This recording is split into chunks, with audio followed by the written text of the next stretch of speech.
in the Himalayas, Tibet has through the centuries preserved its own ways and customs. Tibet's religious tradition is personified by the Dalai Lama, revered by his people as the living Buddha. These are films of the Dalai Lama taken in less troubled times.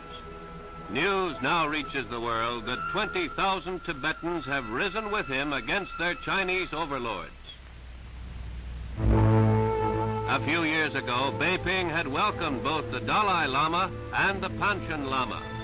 Beiping had recognized the leadership of the Dalai Lama and Tibet's right to maintain its own traditions, although China sent troops to garrison the country.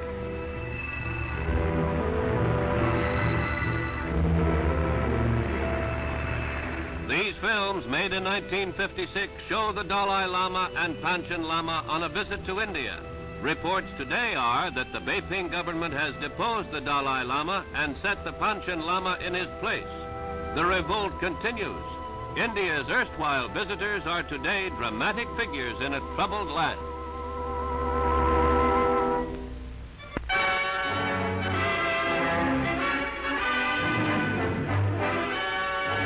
These people are exiles from Tibet. Some of them had fled the country when troops of the People's Democratic Republic of China first garrisoned their country. They sought freedom in India. They pay their respects at the Samadhi of Mahatma Gandhi at Rajghat. India reports that their ranks are being swelled by other refugees from Tibet, including the Dalai Lama. The ceremony is led by Silong Lukongwa, once the Prime Minister of Tibet, exiled by Beiping in 1954. Prime Minister Nehru, who considers Buddha the greatest Indian who ever lived, has granted asylum to the Dalai Lama, spiritual leader of the people of Tibet and of many Buddhists around the world. The deep-rooted sympathy of the people of India has been expressed in rallies demanding freedom for the people of Tibet.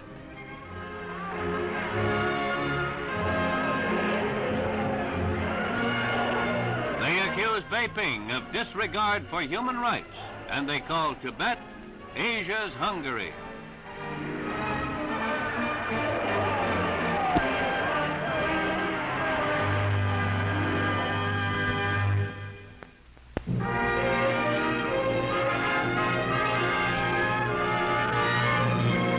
At a public demonstration in New Delhi, members of all of India's major parties, except the Communists, condemn the People's Republic of China. One of Mahatma Gandhi's disciples, J.B. Kripalan, is among the speakers at the huge rally. The people of India demand freedom for the people of Tibet.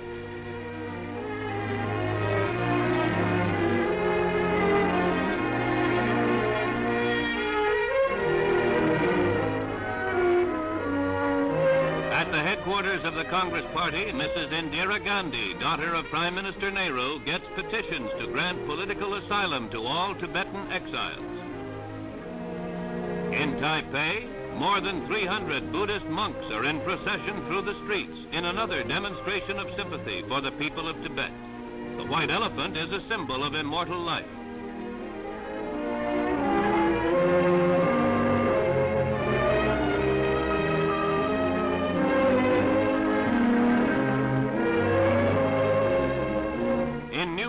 The monks lead prayers for all Tibetans who lost their lives and for those who are still fighting for freedom.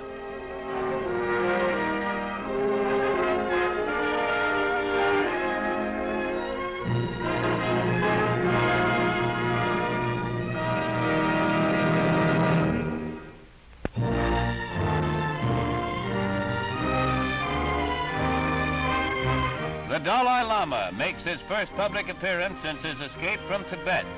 In Tezpur, a tea-growing center of northeastern India, he is greeted by reverent crowds.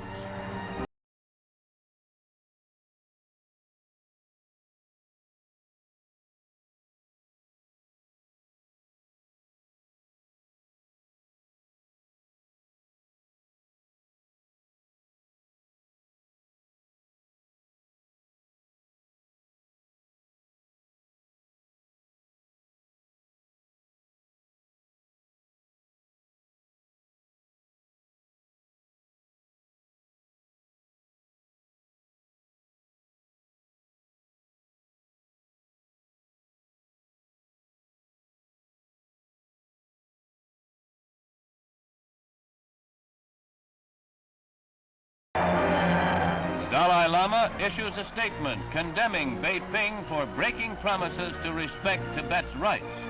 Then he departs for his new residence at Mussoorie, the Indian resort.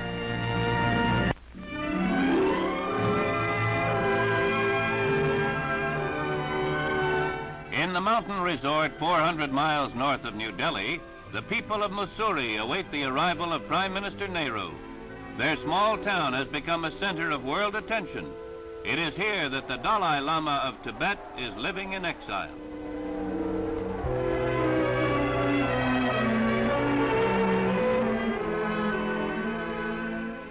Prime Minister Nehru transfers to a horse to complete the journey over the hills to Birla House, where the Dalai Lama is staying. Here, the temporal leader of India meets the spiritual leader of Tibet for the first time since the Dalai Lama reached refuge in India.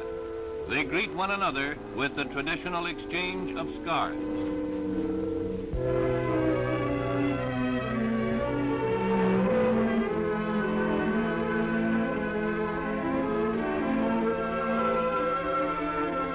Much to talk about, for much has happened since 1956, when the Dalai Lama last visited India.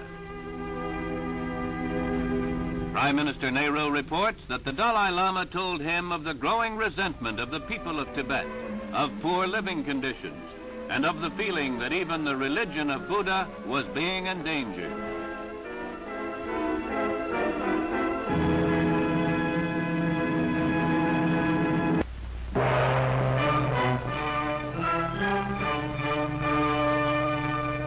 The birth of Buddha is celebrated at Mussoorie in India, where the Dalai Lama has taken refuge.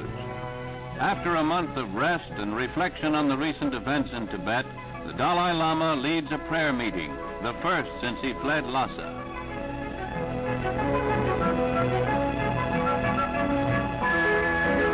The Dalai Lama speaks in Tibetan.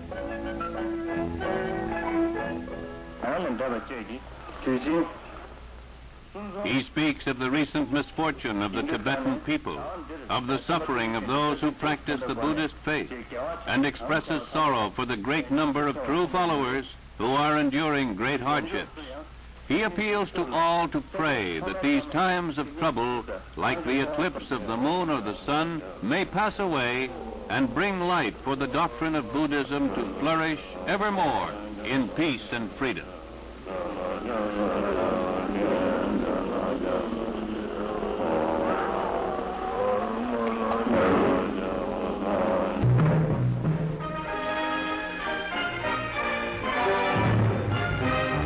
The Dalai Lama holds a press conference at his place of exile in northern India. 100 newsmen from all parts of the world come to hear the young ruler and living Buddha of Tibet, who begins by saying that he must break his long silence and speak out in behalf of his people. He terms it an appeal to all peace-loving and civilized nations.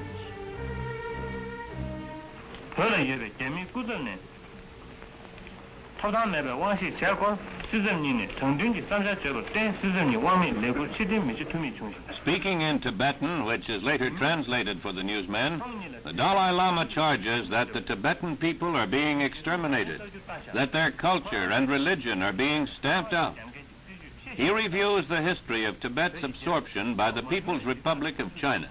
He states that the Beiping authorities have broken the pledge they gave to him and to India's Prime Minister Nehru to respect the integrity and dignity of the Tibetan nation.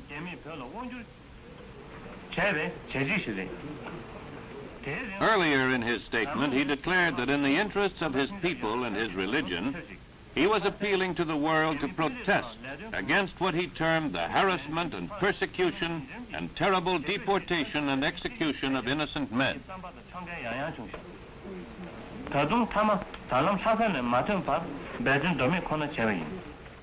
After these words, he states that Tibetans feel no hatred for the Chinese people.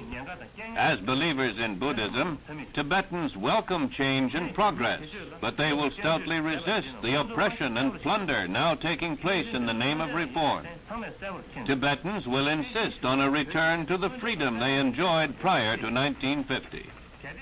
In answer to questions, the Dalai Lama indicates that he may take the Tibetan issue to the United Nations if no peaceful settlement can be reached with the People's Republic of China.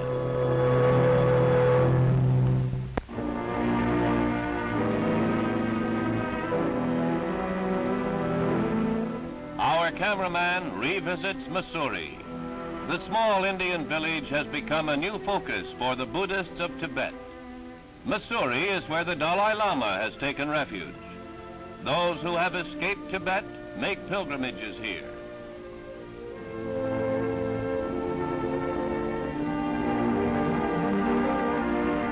Life goes on for the refugees, though their hearts are with their people in Tibet.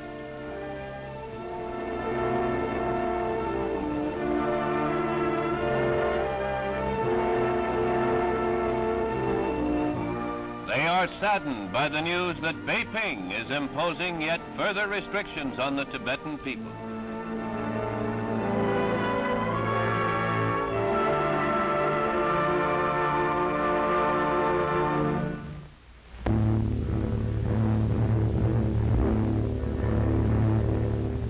Thousands crowd the railway station in New Delhi to welcome the Dalai Lama, making his first visit to the capital of India since his escape from Tibet. There are shouts of "Long live Tibet's freedom" in one of the most tumultuous receptions in New Delhi's history.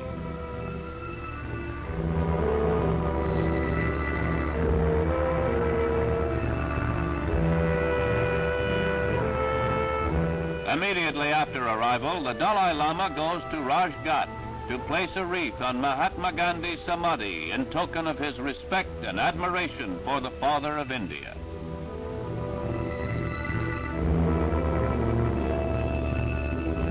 At Government House, the 23-year-old Tibetan leader is welcomed by India's President Rajendra Prasad. The Dalai Lama is reportedly planning a trip throughout Asia and around the world to plead the case of Tibetan independence.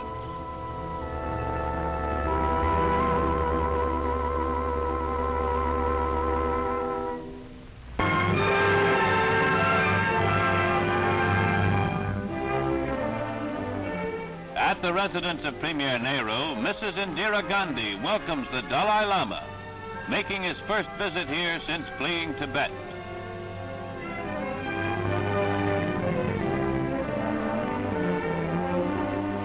The Dalai Lama plans to appeal the case of his countrymen to the United Nations. He charges the Chinese People's Republic with inhuman treatment and crimes in the invasion and subjugation of his country.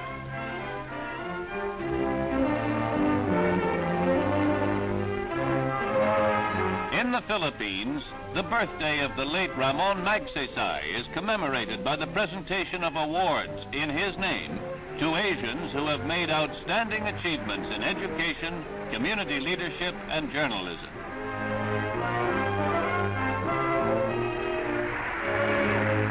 Among this year's winners of Magsaysay Awards are Edward Yon, editor of The Nation, a Burmese newspaper, and Abaya Batachi, editor of the Ceylon Observer.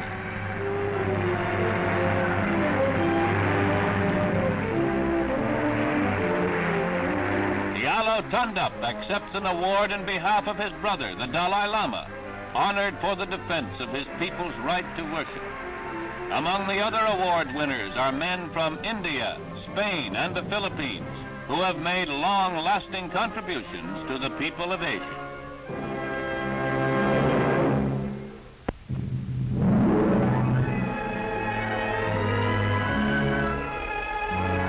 Nestled in the hills of northern India, the town of Mussoorie is a center of interest for distinguished jurists from 9 countries of Asia, Africa, and Europe. They have come here to interview the Dalai Lama, who has been living in Mussoorie since his escape from Tibet. The Dalai Lama meets the jurists from India, the Philippines, Ghana, Norway, Ceylon, Burma, Malaya, Thailand, and England.